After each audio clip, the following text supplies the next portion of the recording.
I got bit by a tick, so I had a tick bite, and I got Lyme's arthritis. So that was my first. What? I was out for 9 months, couldn't even move. Was in the hospital. So if I didn't see him, I would be sitting here with Lyme's disease today. I probably wouldn't be. I wouldn't be sitting here today. Are you willing to make the announcement? I'll post it afterwards.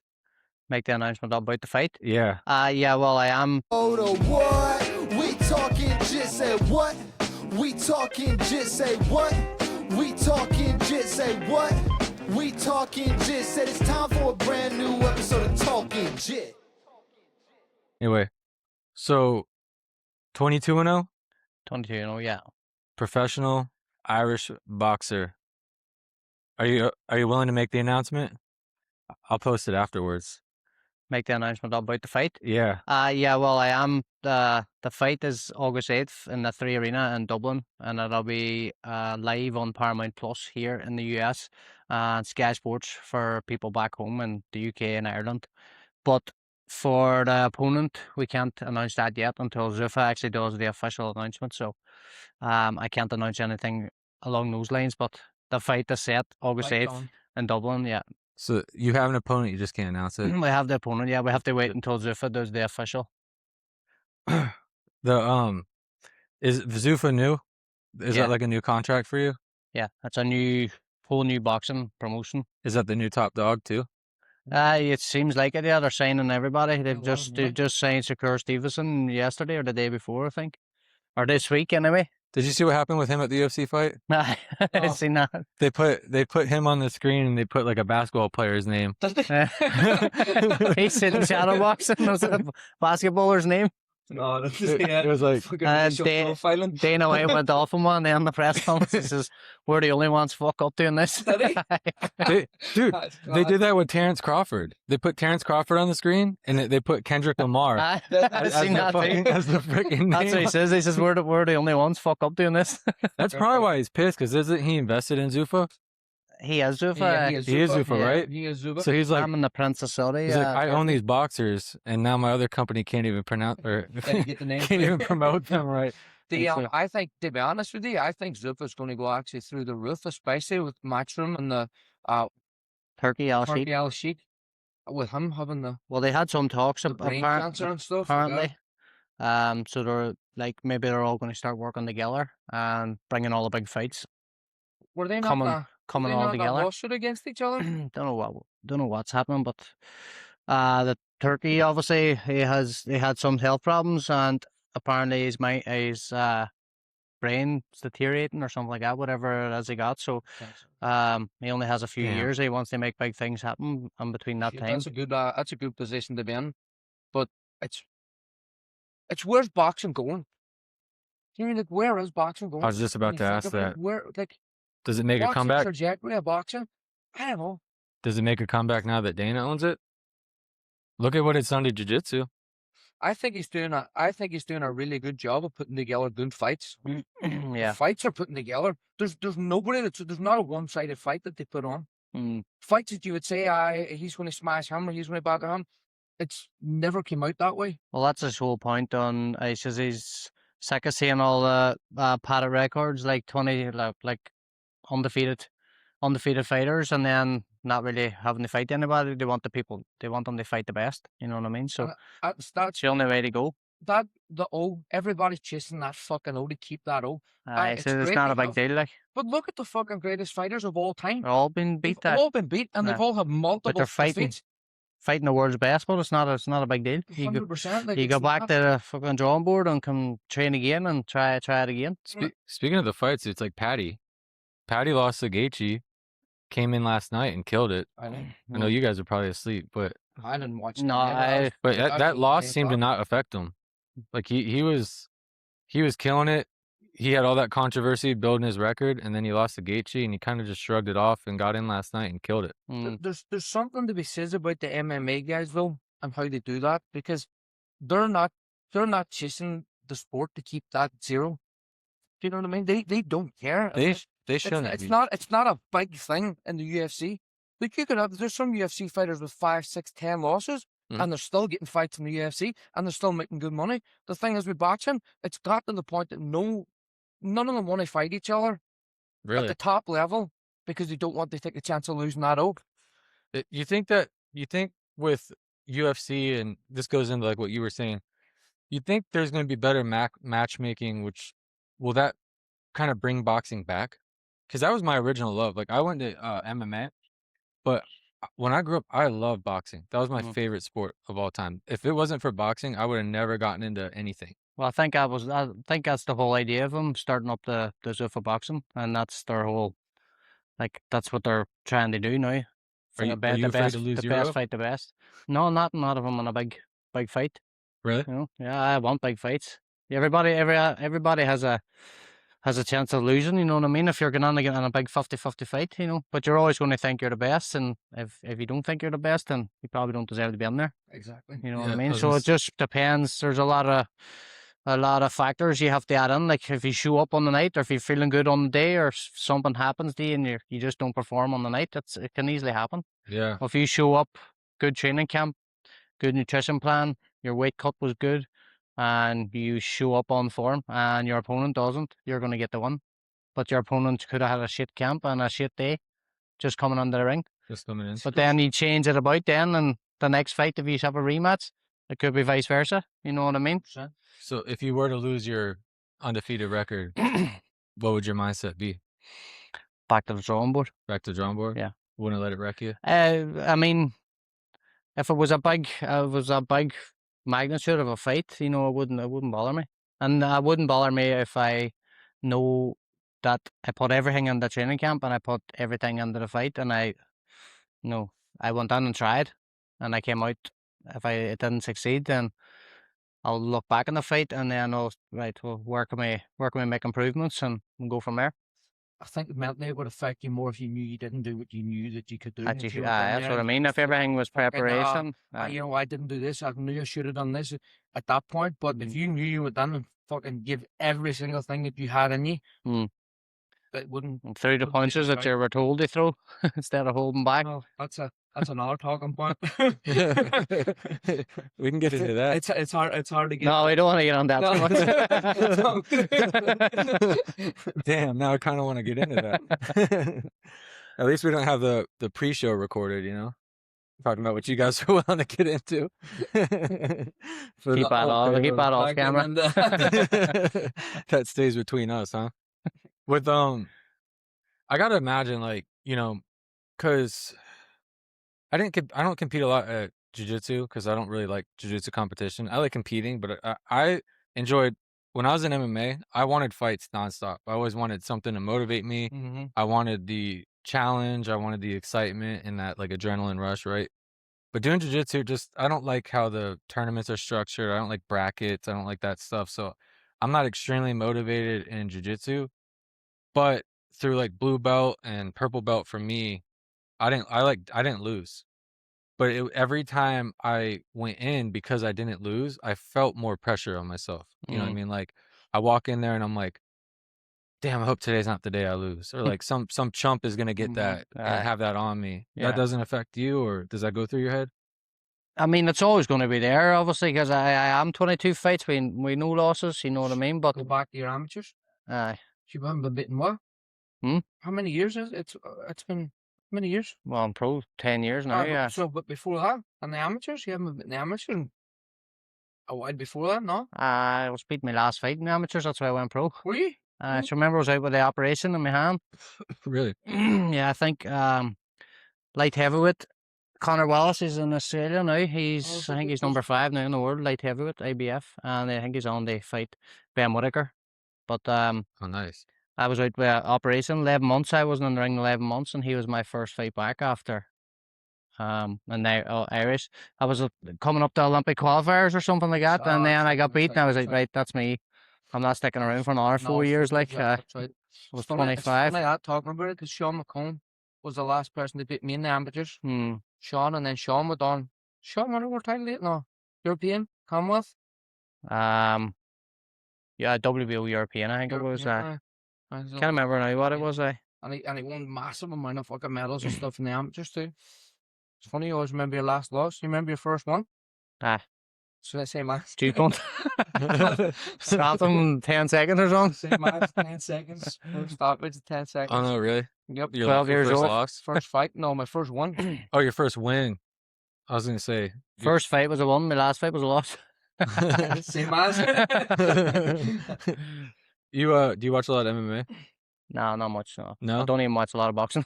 No? No, he never has. Why not? Don't know. Just I'm doing it every day. Like You burn out? Like I just when I'm out of the gym, I don't think about boxing. I guess it's kind of you know Forrest Griffin? You know who he is? Yeah. I He- met him over at the UFC Institute Really? in Vegas. Yeah. He wrote a book about like when he was like one of the main names in the UFC, and I remember reading that book, and he said the same thing. He's like, when I like the gym is the gym, and when I leave, it's gone. That's when it. he's- That's me. Yeah. So when you're out of the gym, When I'm in not- the gym training, when I'm training, and when I'm out, I don't want to think about it. I want to relax. I want my That's mad mind to to me. relax. Because I was completely opposite. Finn ate, Duffy's the slept, same as you. fucking Yeah. breathed boxing. that's how I get. watched it. No. I watched morning, night. That's all I thought about. I used to watch it the weekends. I would watch YouTube. Like I was Everybody obsessed. who operates different, you know what I No, mean? 100%, Everybody, definitely. there's Finn was saying when he was over here last week staying with you, he comes in and he says, I wish yeah, I was sitting it watching was like that. I wish I could just switch off. He says, I can't switch off. No, I Keep watching. couldn't I turn no, it as soon as I leave a gym, I go home, Netflix or something else. It's I'm not going to even- say read a book, like, but I do read a book. I started reading one this morning. That's the first time in years. Oh, yeah. What book was Netflix on that way. What book was it? The Secret. Oh, okay. I was gonna say So on that one. start That's with my That's your number one. third time reading it now. the Notebook. The Notebook. Cat in the Hat. I don't want to say here. Fuzz buzz. I was asking about MMA. I was reading full books. I get stuck on that book. I was asking about MMA because I wanted to know if you ever watch them fight, like if you notice anything with their hands that looks off to you. What MMA? Yeah. So like for instance, like last night watching the fights, me being like mostly jiu-jitsu now with MMA experience, but I'm watching these guys get into like grappling. And I'm like, that's terrible. Like he should have had that submission. You're judging He them. should have got No, I don't like. Obviously, you have a completely different fighting stance in boxing. I don't judge them. They need to be standing a certain way for certain things, or what they're planning, or what they're Yeah. narrating in their head, like what they're planning on doing or executing. You know what I mean? So I don't. No. No. And then some of them are good and stand up at striking and throwing punches as well. They are good. Like McGregor's good and Holloway's good.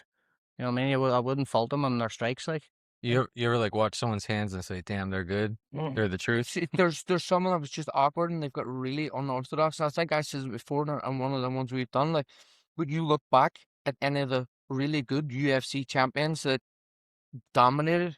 Look at McGregor, look at Holly Holmes, look at Nate Diaz, look at Nick Diaz. Those two especially, they have unorthodox boxing styles. They're the most unorthodox boxing style you could possibly imagine. Andre But- Ward but actually it's used to use him for effective. sparring. Madness. That's right. Andre Ward, he was He was a movement top was class. Like unbelievable. But look at what they done in the sport with their hands and their stand up. Mm-hmm. Every single person that they went in against, they give them trouble. Yeah. And I know wrestling is a massive thing for the UFC, but wrestling and boxing, I put them right there together. Stance, distance control. Mm. When it comes to shooting, like Well, yeah, and the difference is like, so when MMA, obviously, like you have your boxing stance, you're more bladed, right? Like you're more sideways Mm. fighting like that. You keep yelling at me about that because I'm like more wide and I'm more square. I don't know about yelling. I don't say yell. Whatever, whatever. But like when you're fighting MMA, some guys are more comfortable being more bladed sideways, but they sprawl with one hip usually. So Uh-huh. if someone comes in and gets a leg, maybe they're more safe giving up a single leg and fighting the single leg than they are like the The double double. leg. But a lot of times guys are more square, which gives you a slightly more like like you would probably see a MMA fighter. More openings. Open. You Nah. you would probably see that body open like crazy. Yeah. You'd probably be like, I'm gonna tear that Yeah. freaking solar plex up. Right through the middle there. Yeah. Man. You ever Oh, spar with any MMA guys?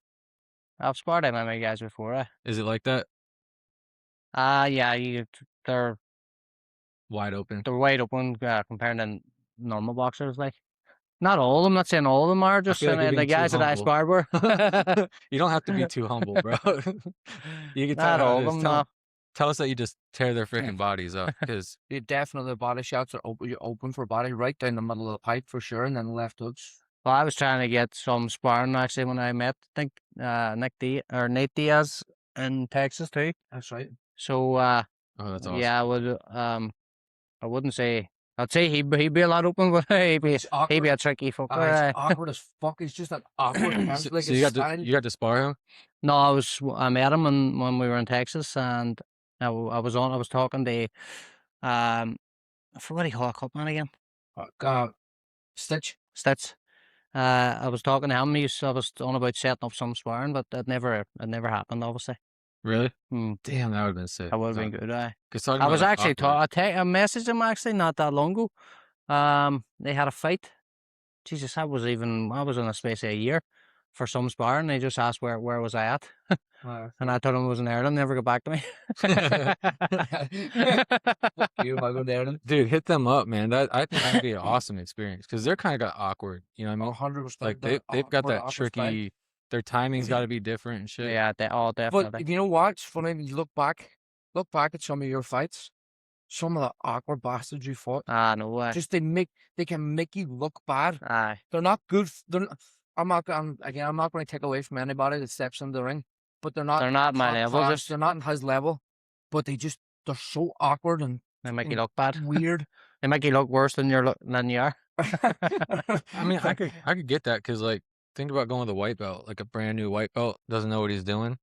Like No, it's like you're gonna beat this guy's ass, but might not beat his ass as do it quick. in an easy way. Yeah, because it's like awkward and like a They're not moving the right way. Yeah, Exactly. right. So you're You did it wrong.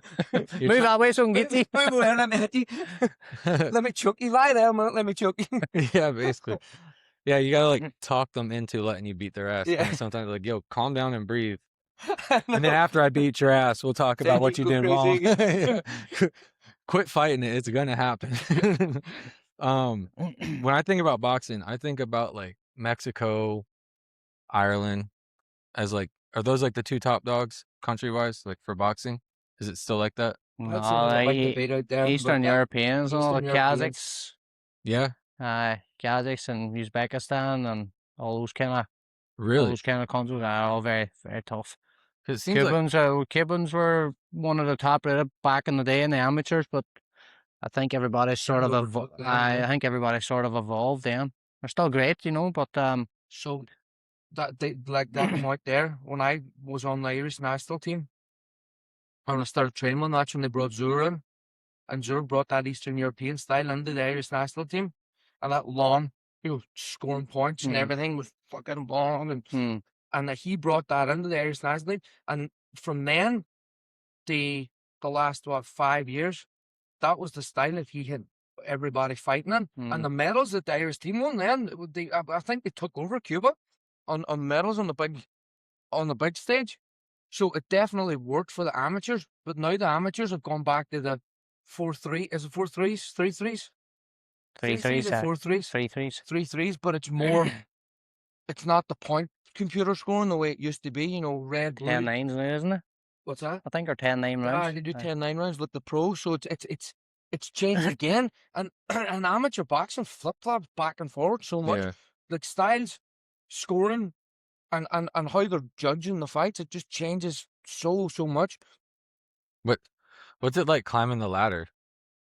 Like, everybody who gets in these sports wants to be, everyone walks into the gym thinking they're the next Conor McGregor, Mike Tyson, Floyd Mayweather. How hard is it to actually climb up the ladder? Like, how did you get momentum and shit? I didn't. You didn't? Anytime I got That's it, crying. anytime I got That's anywhere near, if something happened, there was a fucking roadblock popped up and set us way back again. Anytime we got anywhere near something magical, basically, something happened. Really? My career's just been up and down, up and down. Like what? Like, Well, first of all, after fight number 6, I won that NABA title here in the Coliseum. I was 6 round knockout. That was my 7th fight, I think.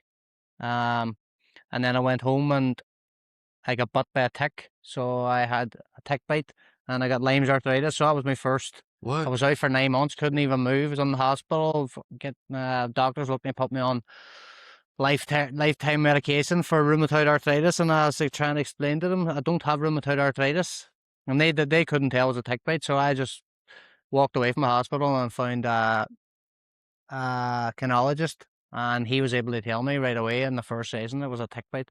He put me on natural herbs and remedies, and they flush it out of me. So if I didn't see him, I would be sitting here with Lyme's disease today. I probably wouldn't be. I wouldn't be sitting here today. I would have Really? Lyme's disease today. So luckily, How could he tell? He just like he was able to.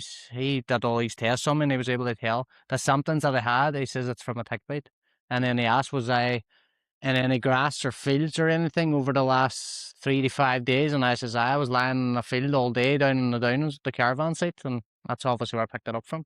Holy so crap. It's crazy. That's fucking nuts. It was even crazier for me. I didn't think you could even get. We got ticks in Ireland. Madness. I mean, and that's probably why the doctors says it's not a common But thing. there's not to say there's deers or No, live it's not animals a running about common- the it's not a- about the grass. it's Like not- it's a holiday site. Exactly. So where did It's the just tick not a come out of? common thing for Ireland. That's, It is now in Donegal. It's massive in Donegal. It's getting more common, but it was never a thing. Damn. So that was the first one, Mm. and then after that, I think was probably Felix Cash. That was your next. Would have been the next big. And then failed drug test then for the ban. So that Yeah. was right before the weigh-in. So that fight fell through. Then I mean, should we done the press conference and everything? well, it was just And the before day we were the day going to before the we were weigh-in? going to the press Wait, conference. so you failed or he failed the drug test? No, Ben He failed the drug test? for when he was fighting Eubank. Eubank and That Ben. was the first fight in London. So you did the whole camp.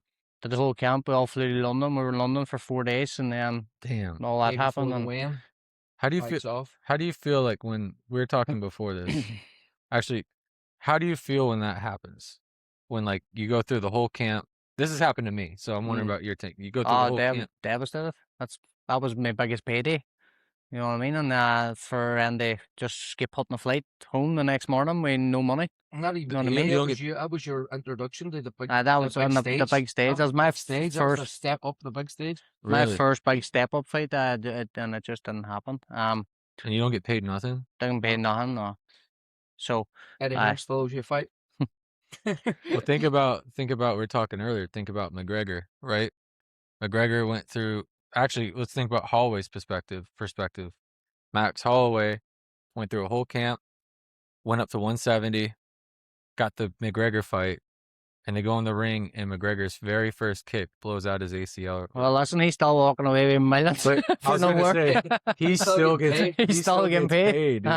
I wouldn't be complaining If there. you went in the ring and you walked away without even getting hit. I know. You know what? That's easy money. So made. Easiest money ever I'm, made. I'm sleeping easy tonight. So that's how you guys would look at it. Is like, 100%. No, you would obviously still be devastated because you're geared up for a fight. I was I gonna mean, say, your adrenaline's running. You're ready to fight. So, and then the fight doesn't, like, you don't get the release that adrenaline. I was gonna say the competitor in you at some point still would want that fight, right? Like you'd still want. want- Oh, who's the better 100%. man? Yeah, You know what I mean? exactly. That's why everybody. Could have not have beat him. How do you? So, I mean, I know the money helps soothe, close the wound. If there was no money in it, that was a different story. But if you're walking away with money, Yeah, you gotta still be happy. I guess you're still up, and you still get that on your record, I guess, right? Yep. Aye. And it opens up the door for like a rematch, which means you could probably get more money. Yeah. So I guess there's still positives to you think think about. he's coming back for a rematch after that? I think they Conor? will. I think they will make a rematch. I don't know, man, because Well, it's still too early to say. It only happened last night, so right, we've got to see how bad the injury is. yeah, I know everyone's kind of jumping on the speculation. I'm getting in on the drama here. It's kind of what drives views, unfortunately.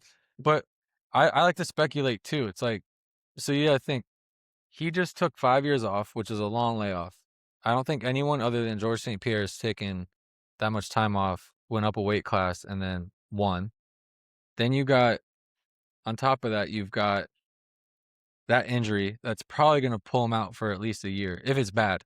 Hmm. Hopefully he can still like walk. He like walked out to the car. I heard He walked out of the place. He walked out, so I doubt it's going to be that bad. that's what I was hoping. I'm hoping that maybe it's just a tweak. Yeah, I was hoping that maybe it's like if it was that bad, I don't think he would have been able to walk out of the arena. He'd have been stretched out for Aye. definite.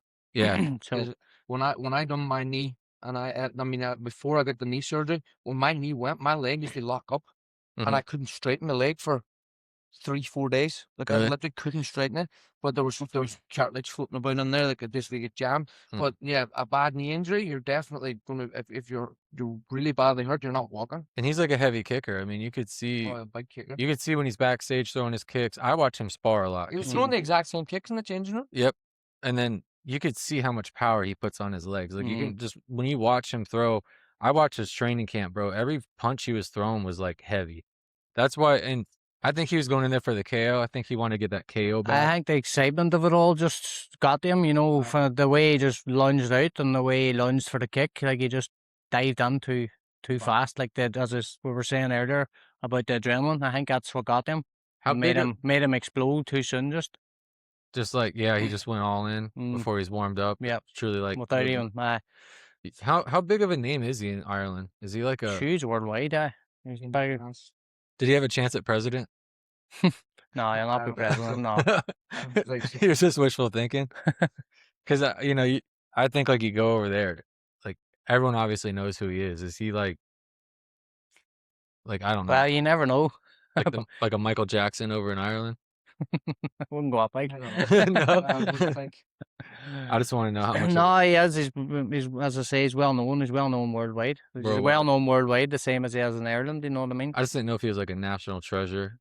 Like everyone over there kind of holds on. Everybody just has their different opinions and different situations and things that happens over the years. But I'd say Katie Taylor's a national treasure for her modesty and what she's done for women's sport. I would say for Katie's women's a national boxing, treasure for women. Like she's a different. She's the 180 of what McGregor is in Irish sport. But I would say people have more respect for Katie as a fighter and a person, just because of how she's present. Kind of carried herself through the whole sport.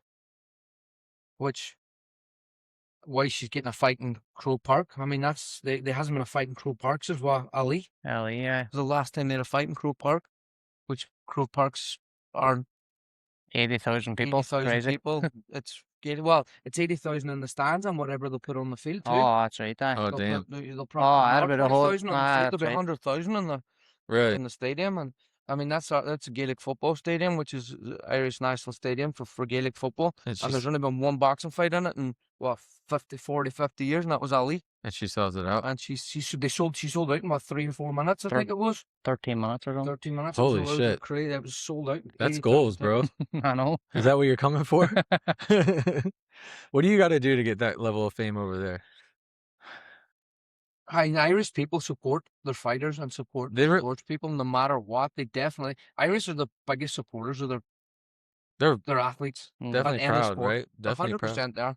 And I think it's been able to sell, I think, Conor, right? And getting your name. And you got to get up seen. there and talk some Just shit, getting huh? it's being in the right place at the right time and having the opportunities and just building that momentum and the following, which I haven't had that luck, as I say, once I'm getting up close to that option, something happens, boom, back down again, and then have to start again, do it again, drop again. You know what I mean? So it's just been an all uphill climb for me, like. So that was what was the third? Third would have been Vegas for COVID then. Oh, COVID. COVID, another thing, couldn't fly. For 2 years. So you couldn't get to a fight? Well, you couldn't leave without getting the vaccine, and nobody could really fly anywhere for the first year, wasn't it? And then we had to go to Mexico. Then fights in Mexico. Another one in Mexico. Fighting in the rain. And then with a little No way. Shitty street in Mexico. I remember. I think it was actually the cartels. They're actually cartels. Left us in the bus, took us up the back of mountain. We're standing with machine guns and all. It's like, I just fucking shit myself. Really? It's this fight, Conor. You're getting shot. You're not leaving Mexico. What do you start thinking when you pull up to that? Oh, I've been to some shady events too. Oh, oh my God. We actually put up in a 5-star resort on the beach, Cancun, along the strip. Absolutely beautiful. And then from that day where we were fighting, was Jesus Christ. It was night and day. We were in a building but it was just 4 walls, so that had no roof. It was all the bricks were all lying along the ground, and the ring was just put in the middle. And then Worse than a bare knuckle in a barn. in the second round, the heavens just opened up in the rain. And between the rounds, the guys were brushing, mopping the floor, brushing all the water off the ring. And anytime I tried to punch, I was slipping. This is And professional. it wasn't even that long ago. 2021 actually. And my coach says, "No, this if my fighter falls and hurts himself or breaks something," he says.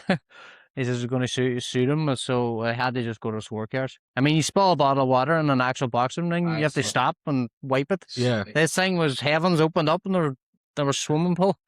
Guys That's like a welly epic bits and all movie. on. You know what I mean? That's like a Rocky film if I've ever heard one. Dude, so you do that, and then you're also shitting yourself because you don't know where you're at. I'll talk about shitting myself in the other one. Oh, in Orlando. Fucking dickhead here had pasta the night before. They've been lying out of the fridge. No, before I went to the fight. Oh, before you went to the fight? That was my pre-card meal. I left it out from the night before. I couldn't eat after the weigh-in because I drank too much fluids. And then when your stomach shrinks, obviously you can't fuel up the way you're supposed to. So I left the pasta out, and then I obviously had breakfast and stuff like that. Then I was leaving then for the thing, and I had this container from the pasta the night before, and I was like, fuck it, I'm going to just eat this for my lunch before I left for the fight. And then literally, we were warming up, everything wrapped up, gloves on, tipped up, couldn't do anything, jacket on, ready to walk out to the ring, cameras on. I says, I have to take a shit. What you want me to do? So we said to the TV guy, he has to go to the toilet. He says, no, you're making a walk now in 30 seconds. So I held that on for 10 rounds. So on a complete wire, and I was wearing white shorts. That's the only thing I could think about. He had to be again to shake myself everywhere. So the real fight. He has me a body shot. I'm fucked. The real demons were in his head. That's all I thought of every round. I was just thinking, I wasn't even thinking about the fight. I was just thinking, holding this in. We came out after, and he goes to me, Cully, quick, fucking follow me to the bathroom, quick. He goes, because he had to get all his fucking gear on. Did you have the gloves on? No, you didn't. No, get the gloves off. So he was in the fucking toilet throwing his stuff over the top of the fucking his belt and everything. Shorts and all. Oh, the real fight. I said, I'll be waiting on you outside. I said, I'll see you in a minute. He's like blocking body shots. He's like, the real fight's downstairs right now. That was rough. I went for a couple of days after that then. Oh, and then I get the rhabdomyolysis, probably because of all that. I don't know. Right, that was that same fight, wasn't it? After that fight? After that fight, I went to the Keys in with my wife, girlfriend then, and my sister and her fella, and I wasn't hydrated then after the fight. Obviously, with the amount of stuff came out of me after the fight, I never hydrated properly and stuff like that, so I was severely dehydrated, my kidneys and stuff like that. And then we got the boat to the Keys, and then I was just drinking on the beach and whatever, and then my legs just started swelling up about out to here. Both of them, and I was like, what the hell is it? Why are they swollen up for? Couldn't tell what it was, but didn't stop me drinking. I was on holidays here. We'll figure it out later. But then when I went for 4 days, they were like that, and then as soon as I got off a flight at home, I went straight over to the hospital, and they did all the tests, and it was rhabdomyolysis. And I don't even know what that is, but protein in your blood, and your kidneys and stuff. Can't break it down. So it's fucking dangerous. I did that whole fight with all that going on as well. Oh my! So what? Fucking they crazy. just went in and put like an IV, and you're good, or? I can't remember what they did now. You're But still they drunk? just say, no, I wasn't drunk. I had a 10-hour flight home. Definitely wasn't drunk. I've got a clip on my YouTube channel, like a short. This guy, it was a MMA fight, and the guy is like, he looks like he's nervous as shit. Like he's in his corner, and he's like, he's shaking, and he's like sweating and just kind of moving, and everyone's like talking about his nerves, and he comes out and he knocks the dude out, runs straight out the cage, straight backstage. Everyone's like, what the fuck happened? They interviewed him afterwards. He's like, I had a shit so bad. he wasn't nervous. He was trying to fight it. He sprints out of the ring and then comes back afterwards. That was definitely me. I didn't think that would have been. I didn't even think that would have been allowed as a decision, because in boxing you have to stay in the ring until the official decision's announced. And now Oh, if really? you get out of the ring before the official decision, there'll be no People contest. people in MMA, like in the UFC fights especially, they leave like all the time. Like Forrest Jump Griffin out. when he got knocked Yeah. out by Anderson Silva. But if you're knocked out, it's Knocked different. out, The but winner the has to winner- stay here to be announced. Oh yeah, the winner does, but a lot of times they interview you afterwards. Like McGregor, like Joe Rogan last night was like, I want to interview McGregor, and he just kept He was walking. gone. He just dipped out. I mean, I guess if you're in that I much pain, pride at that You point. don't want to talk when you're not. You know what I mean?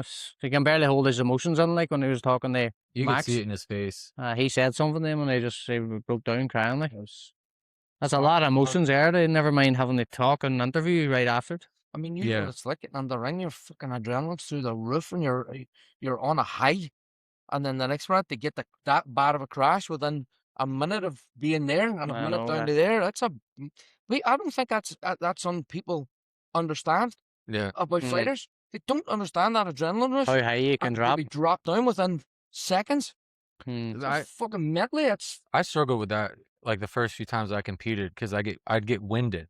Like I'd compete and within like the first minute or two I'd be like like couldn't get my breath. Adrenaline dump. And for a while I was paranoid when I'm like fighting in camps and stuff. I'm like I don't have enough cardio. But when I'm sparring in camp, I'm going the whole class, not sitting down.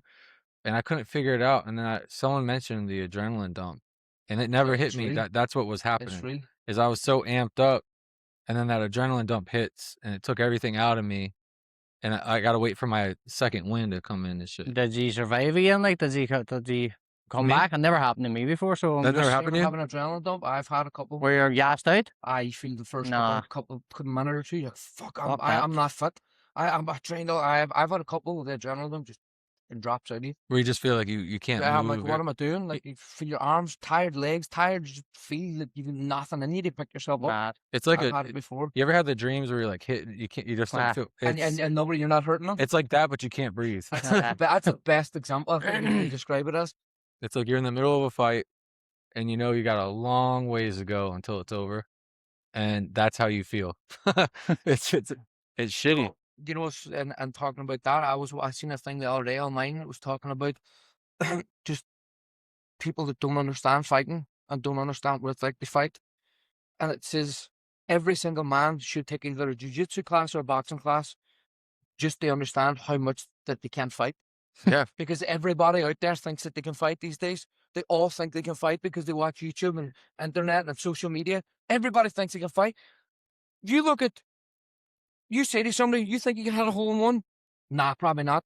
You think you could hit that basket from some center court? No, probably not. Do you think you could hit a ball from a professional basketball player or baseball pitcher? No, I couldn't hit it.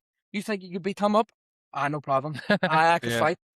Every fucking single man does it, is it? Sure, there's a study done. I I got seen that it. dog in me. Exactly. There's a study done. I seen it on Instagram not that long ago, like maybe last week.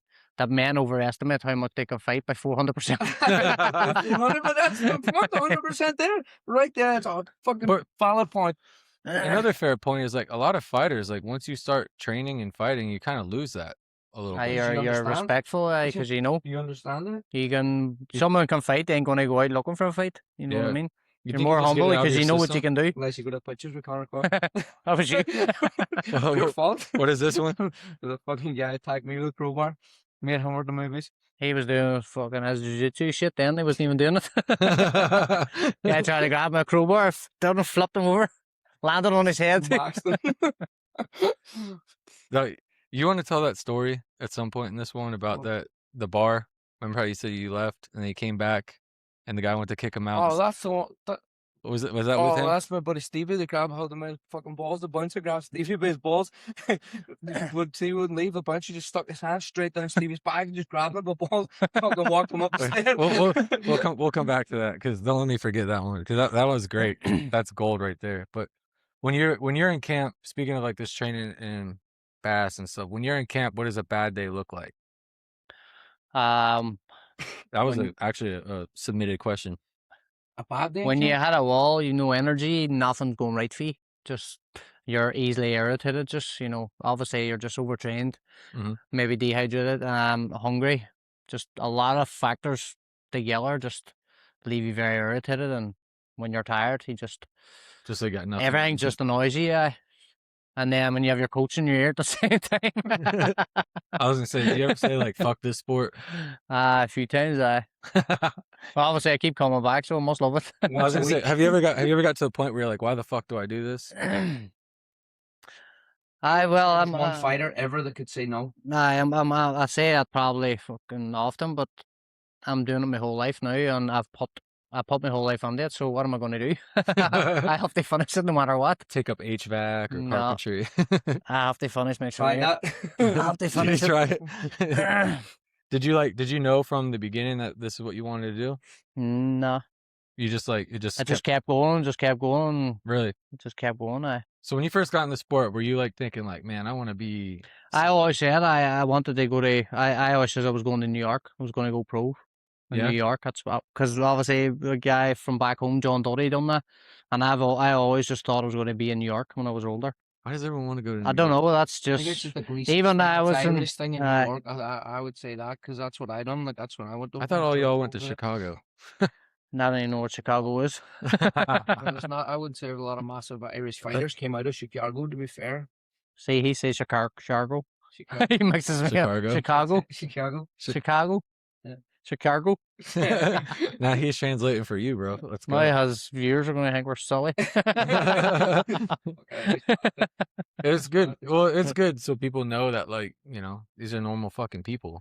You know, like you see, like all you see is you know, my goal is to kind of keep moving up the ladder and interview more and more people, not just about like what's really behind that, because you see the people on the screen, you know, and everyone asks the same questions. Are you nervous for this fight? Are you ready for the fight?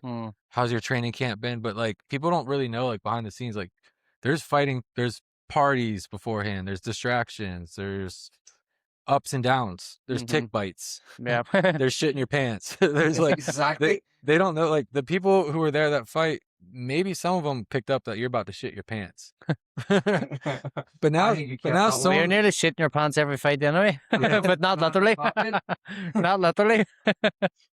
and it's like I think like one of the hardest things too. You're talking about shitting your pants. Like getting in the ring is very scary, and then the other thing I think is very scary is starting, like walking in the gym. Like your first day to go in to train, like getting in there around the people, getting your ass beat, that's scary. I think that's one of the hardest parts, don't you think, or no?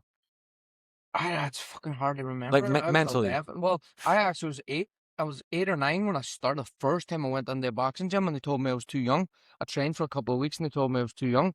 So, for me, I don't know. I guess I remember when I first went down with wee Cahill McIntyre and wee Johnny Doherty, and we heard the music was blasting back in when our training. The dance music was. It was just pounding. So we heard that, and we went in, and the coach, Cahir Duffy, he's trained me my whole life. I was wearing a pair of jeans, and they let the other two boys train. He says, "Go you home, put on a pair of bottoms or shorts or whatever, and come back." So he sent me home to take my jeans off, put a pair of bottoms on, and back to train. That was me. That's so. That was me ever since then. About that, I remember Cahill and Johnny starting, and I don't remember you starting. That's because I was away home putting trousers on.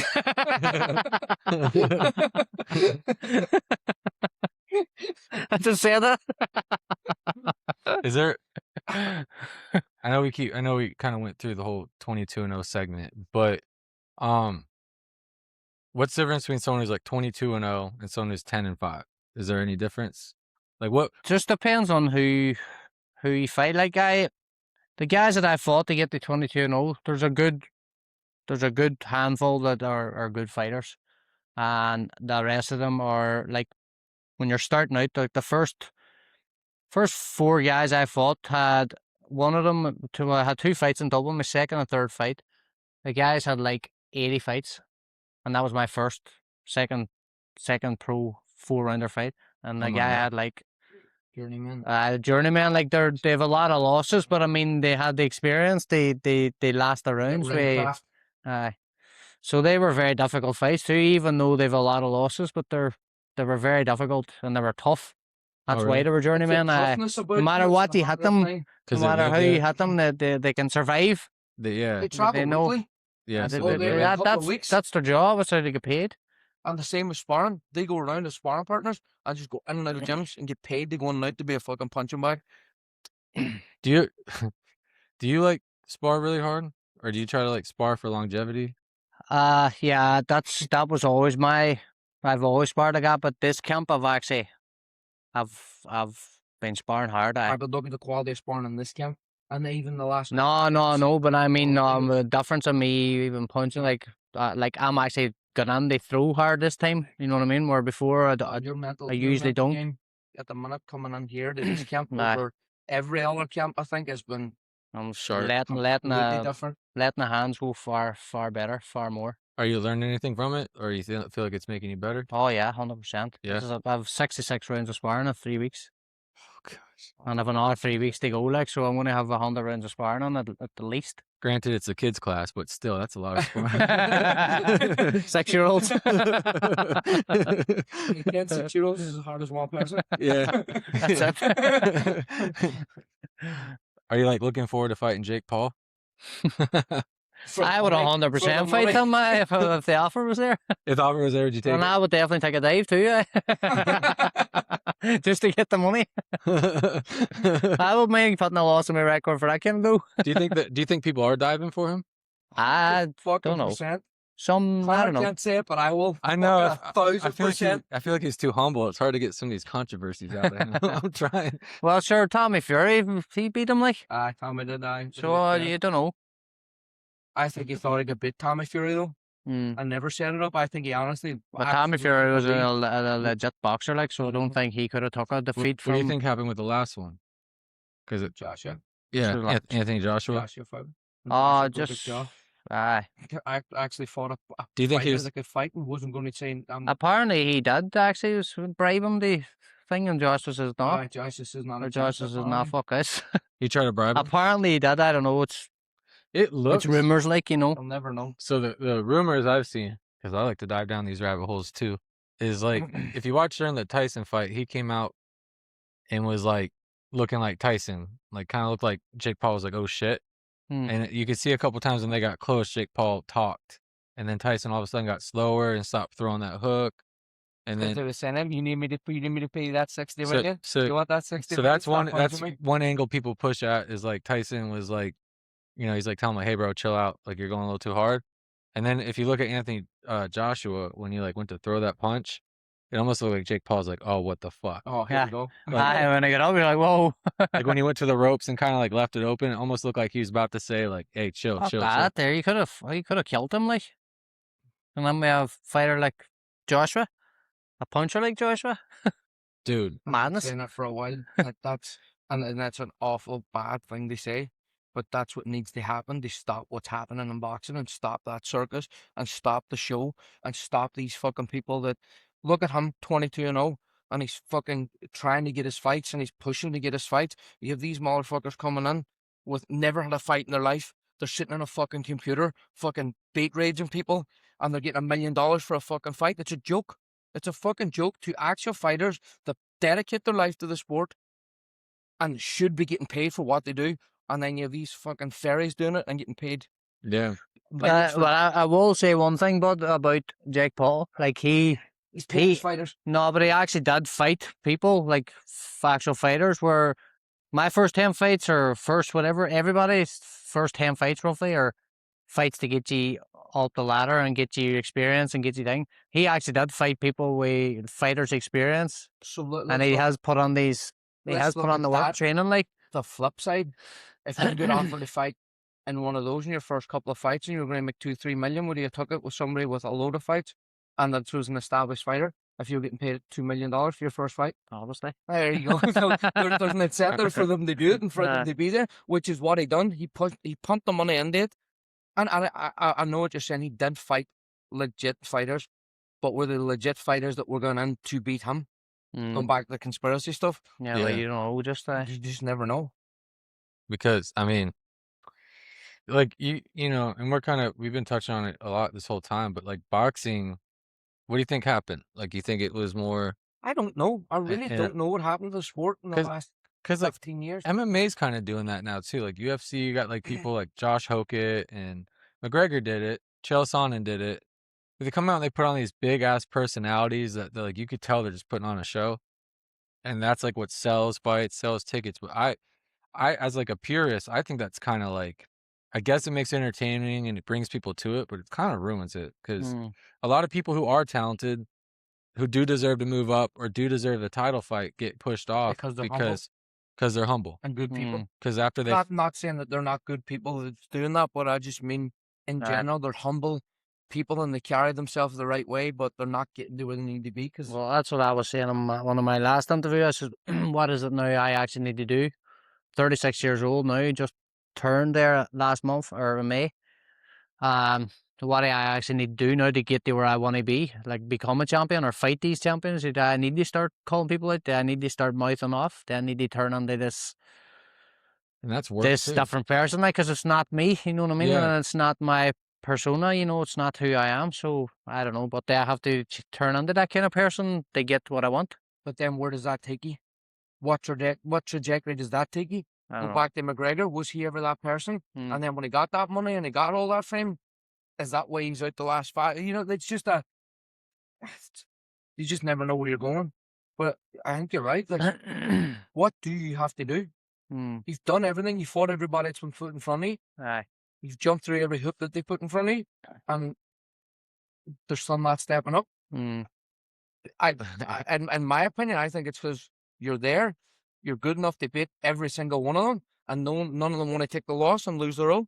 Just what we talked about before.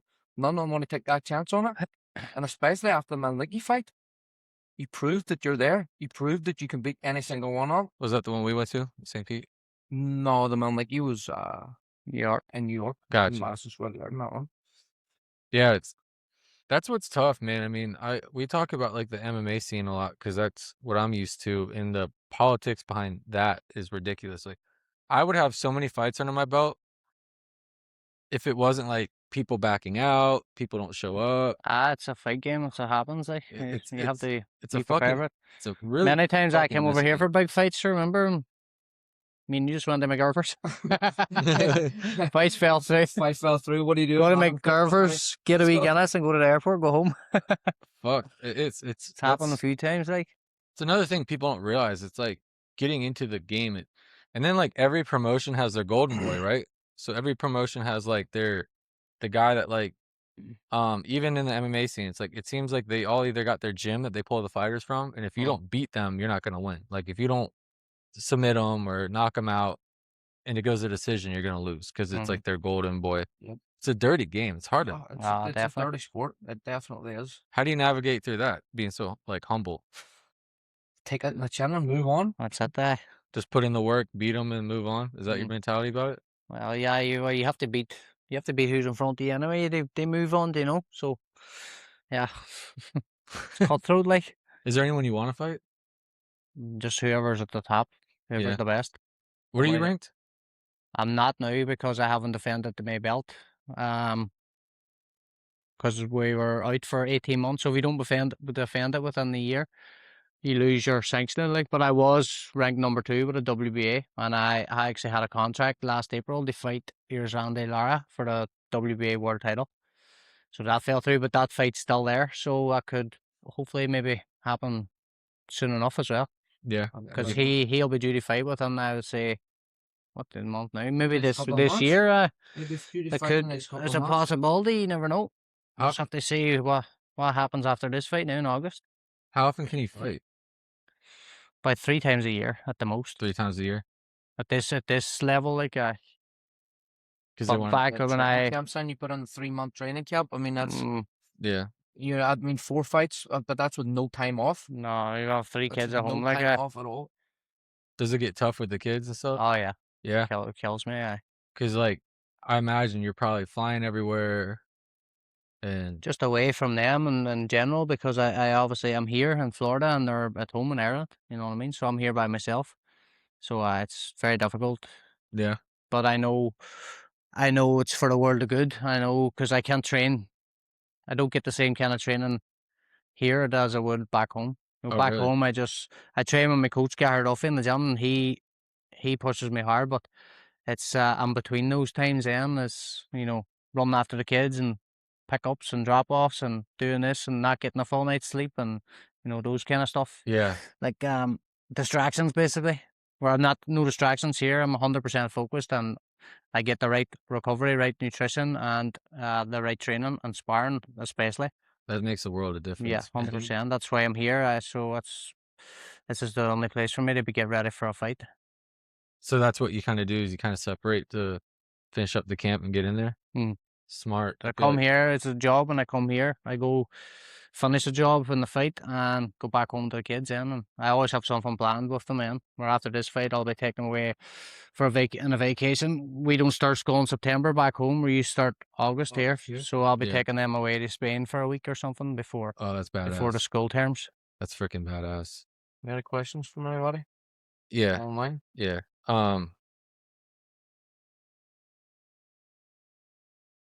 Let's see. Okay. I gotta make sure, like, because a lot of times they answer them. You walk into a jiu-jitsu gym, what happens? Mate, Yeah, I think we covered it in the last one talking about it. But Let's see. Let's see what happens if you walk into a jiu-jitsu gym. knock everybody just get an invite to supremacy. He's like, this is gay. Like walking out, see all these dudes rolling around each other and just leaves. Like, you guys pay to do this?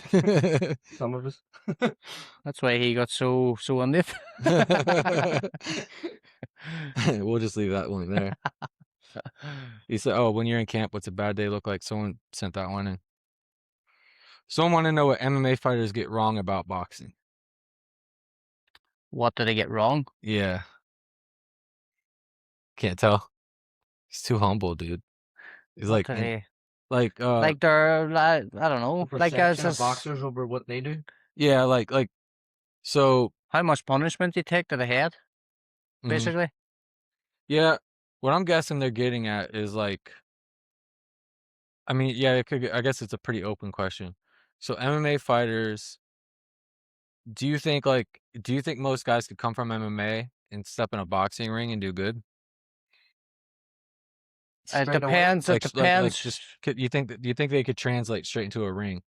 It depends who they're fighting and what their expertise is and boxing. Their level, Their level of I guess boxing it's is. been kind of I proven. mean, like, everybody there's MMA fighters with zero boxing skill, but they're excellent at everything else. Then there's MMA fighters who's high up level boxing skill. You know what I mean? So it's not a one thing fits all. And I guess we kind of did this. Like McGregor walked into a ring with. but he had a boxing background. He boxed came at from Crumlin boxing and before. Dublin. Do you think he looked good? I think he looked really good He against did Mayweather. he did good against against Mayweather, Mayweather. did he do what he He did? lasted 9 rounds. 100%. I think an MMA fighter going straight into a boxing ring, just taking a boxing fight, I think they would find it hard doing that. It'll be different to Transition adapt straight for over. 5 minute They rounds. couldn't adapt properly. The The 3 minute style rounds. and changing the style up. Just we talked about earlier, the way they stand squared up and where they're going to be. Different stance. A good boxer is going to take them apart Yeah. just standing up. I And think the distance control. This like how much did I talk about distance control Yeah. when I'm coaching? The distance control of an MMA fighter is not the distance control of a boxer. Two completely different distances. that's what kind of happened with Alex Pereira for the UFC 250. I was watching his training footage like leading up to the fight, and he was sparring like heavyweight boxers, and they were just jabbing the shit out. Like it was just like at will. His head's just doing this, and he's looking for these hooks, and that's like you yell at me too because I'm open. But I was watching like last night, even Max Holloway was like open, like elbows are like almost out Mm-hmm. and stuff like that. And I imagine a good boxer's kind of straight down the pipe. But you're open there to gap. But if you're coming in, and they're doing something else. Where boxing, you're just here. You know what I mean? Mm-hmm. Yeah. So that's something that I've never really understood though. Why they have them open elbows? Because I mean, you're open to kicks up in here as much as you're open to punches if your elbows are here. But you're like, you're keeping your stance wider. If there's a big kick coming up here, boom. You know what I mean? Boom. You're more, you see more, I would say. I suppose that's true. Boxing, you know what's coming. You're here, you're in tight, boom, blocking them kind of stuff. Where they're out here, they're getting big kicks up here, down there. They need to be more open. Yeah. That's what I would say it is like. And also like ask China. His uncle went to kickboxing gym in Ireland. China's well known, right? In the kickboxing. In Derry, in Ireland, and then, You like, probably know. then, like- China, let us know what you think. yeah, right. And then like dropping your hands like if someone like shoots on you, being like tight like this and like sideways, I think you can get stuck trying to. Like if you're out here and someone shoots in, you can kind of like Down, pummel easier. I don't know. There could be a lot of stuff to it. It's just I don't think the MMA. I don't think that tight guard would. It doesn't. You're too close to your body, and you need to be more open for everything. Yeah, for distance, Aye. keeping them kicks, keeping everything else. Yeah, that's another thing too. Is like with kicks, like when you're like fighting in a phone booth, the way you're explaining, like your distance is like within inches of like It's inches an inches game. of punch range. But if I'm like here, just to avoid your punch, you could still throw a follow up kick and catch me. So like it seems like MMA fighters are usually like a little bit farther out, and they're like more. They miss that kick. Yeah, to miss or catch it where you're like in that range, rather than and like kind of more dancing around each other. Where in boxing, it's like, you know, you kind of come in and jab, prod, find your distance, and you can work like this, but you never know. Like in MMA, they could be looking to set you up on the cage. They could be looking to shoot in on you. They could be looking into like knees, kicks, teeps. Like think about a teep kick. Like McGregor, that's what I said. That's what I thought how he would beat Max is just by kicking.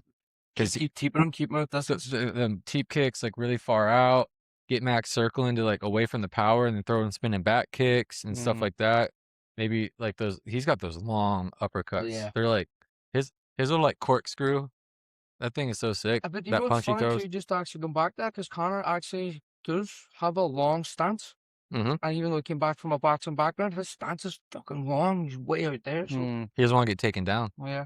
When your feet are close and bladed, it's easier for you to take down. The last question on here is, what does the kid mean? Like, why is it the kid? I was actually haven't made that up. Oh, you made it up. We call him a tag. I needed a ring name for my pro debut, and I just remember because he always called, "What's happening, kid?" And then just Connor the Kid Coyle, and then that's how it happened, isn't it? Exactly. And then it just stuck. From my first fight, it stuck. So would mine be douche? Probably. Motherfucker. Douche. Kevin, the doucheberry. Oh, that's exactly. I tried to change it, then I was like, no, I can't change it now. This dates. It's no. If you were trying to go about the Spider Coyle. Spider Coyle. Well, his uncle. Great on his arm. grandfather. Oh, Great that's uncle. dope. I was looking at that old school. Yeah, he was my great grandfather, Spider Kelly. He was 1920s boxing. He would fought bare knuckle in the boats going over from Belfast to Glasgow and stuff like that. So you're Northern Ireland too? Yeah. We live, 10-minute walk from each other. Damn. And you grew up in the bare knuckle days? Me? No, him. Yeah. That's badass. Yeah. Is that like a mafia type shit? Like a... The men done it. They make money. They live. They survive. Really? Someone seen him fighting in the street. That's what happened. Was it? He was in the street and these boys were trying to jump him or something. He battered these boys in the street. Apparently, this is the story I heard anyway. And then that's how you could end up getting on the boats, fighting them, and then took off from there, and that's how you get so good. That's fucking awesome. He's obviously just natural, good with his hands. And now he's got on-day boxing, not even because of him either, you know what I mean? So it just took to me as well. Like the shit he must have seen. Back then, through the troubles, the heavy troubles, there he was. If you look up there online, it wasn't you look back in the 1920s, 30s, 40s. Rough. Doesn't look too good. No. It doesn't look anywhere near what it looks now if you look it up. But I want, as like the bonus, bro, I want you to show. You gotta tell that story. No, I'm not telling that one. No? Stevie's one. No, I'm not telling that. Steve Robson's one. No? I'm telling that one. No. All right, then we gotta cut it Stevie's here. one. This fucker Don't do ruined that it. one. I was looking forward to it. You kind of hinted at it. I know. I don't want to put that on. That's Stevie's one. He's been fucking Stevie's in something like the Hamlin. Me and him up in New York. Now I gotta cut it out then. Cut That's that fine. one. No, I don't want that one. We can end it here. I appreciate it. I appreciate you doing it. Say good luck. I wish I'd go to Ireland and watch it. That's actually my daughter's birthday. well, yeah, Was it? 8th August. My brother's the same. August So 8th. you'll be able to watch it anyway. Paramount, wasn't it? Paramount Plus here. Plus. I've got Paramount. That's what I watched the fights on last night. That'll be on. That'll be dope. I look forward to I hope they build boxing back up. We get back to what it was in the 90s. Is it still here? Yeah. Take it off? Yeah, you can take it off. But yeah, I hope they build boxing back up like you were saying early on with the matchups and stuff. I hope that Zuffa's gonna do anything that on. you gotta go take a shit. No, I'm good. I took one of them. Go take this to the bathroom with you again. Ugh. And that's about the basis of it, guys. And that's a podcast. Yeah, big stuff. That's good. You like it? Yeah. It's good. Well, it's good.